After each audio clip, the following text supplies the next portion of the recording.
Hello, it's Richard Bowser once again from Property Investor News, and today I'm talking with Tariq Mubarak, who is a practicing solicitor. And Tariq wrote a very good article which has been very well received by our readership about joint ventures. This was published in the December edition of Property Investor News, and it's about when joint ventures go wrong. So Tariq, thanks for your input so far.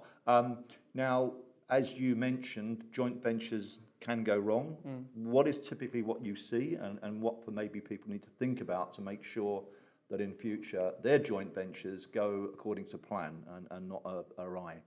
I think there's quite a few things, but I would say the top three things is, one is you spend a lot of time with your prospective joint venture partner. Yes. Try and figure out what their value system is like, what their communication style is like, so that you're aligning yourself with the right joint venture partner. You've got the right values, and you can figure out where the flaws are. Because when you're in a situation where, excuse the language, but the shit hits the fan. Absolutely. Yes. And in business, shit will hit the fan. Yes. And when the shit hits the fan, your problems are exaggerated by tenfold, and everything comes under a magnifying glass. And the same happens with the flaws in your relationship as well. So if there are small flaws at the moment, when you're in the course, when you're experiencing a problem, it will become exaggerated. And you need to figure out whether this is a joint venture partner that you can work with in resolving those problems.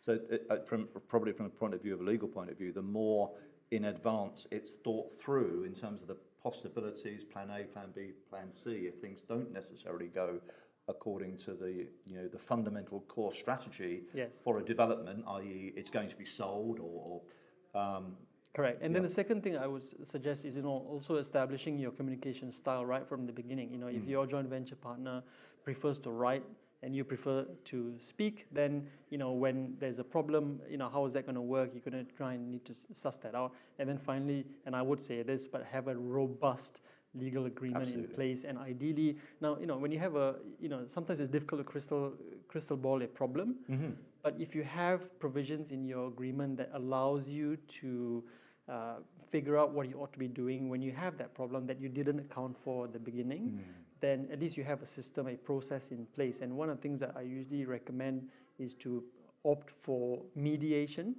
rather than litigation.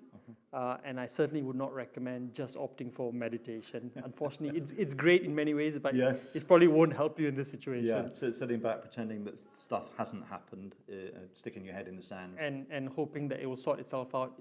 Unfortunately, in business, it doesn't quite work that way. And then the problems potentially get compounded and people take positions, and then it becomes even more perhaps difficult. Yes, absolutely. Well, I'm talking to one of my subscribers again quite recently, referring to a situation which is being covered in an article in our January edition, again where we're talking about funding, investors funding developers, and comments made about communication and lack of transparency from the developer being absolutely critical when people are seeking funding, crowdfunding in this case, peer-to-peer lending, and then the developments didn't go according to plan, and the lack of transparency, the lack of communication was one of the critical points that's been made in that article.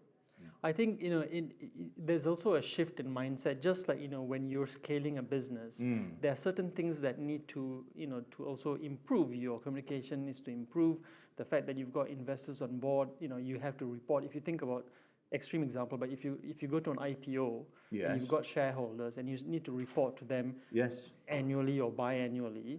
Now you've got private investors on board. You have to appreciate that you have to communicate. Absolutely. Yeah. And so if it is not in your style, it's not how you usually run things. You run your own ship, and you have the final say, the final decision, and you don't need to report to anybody, which is how we all start off in business. Yeah, we don't want to answer to anybody, which is why we go into business.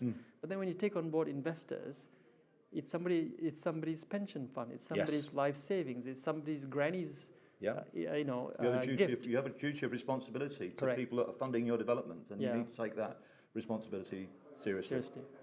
Well, Tariq, thanks for those words of wisdom. I hope viewers and subscribers and readers of Property Investor News will value Tariq's comments, as some of them have already expressed from the article that he put together for the December edition.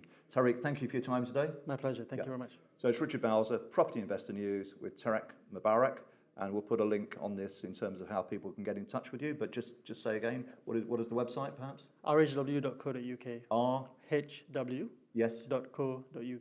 There we are. Tariq, thank you very much now. Thank you.